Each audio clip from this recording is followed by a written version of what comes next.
If the admin wants to create an invoice and they want to schedule it to be sent later, they would first need to go to the new invoice button. Once they click on that, they would be taken to this page. Here, the admin would fill out all the essential details which are required to create the invoice. Once they have filled out all the details, then the admin can proceed to take the action. So at the bottom right side, you can see that there are three buttons. The first one is schedule for later, then we have save as draft, and then we have submit.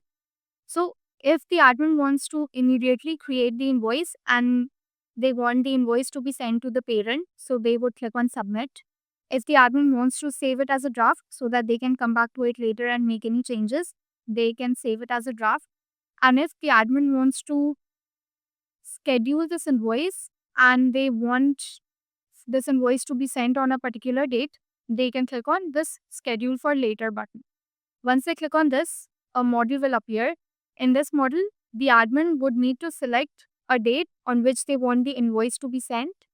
So suppose that's selected 18th, and then the admin would need to select a due date of the payment. So once they've selected that, they would click on schedule. So now you can see that a scheduled invoice has been created. You can see that in the table, the status of the invoice is saying scheduled and this invoice has been created by the admin.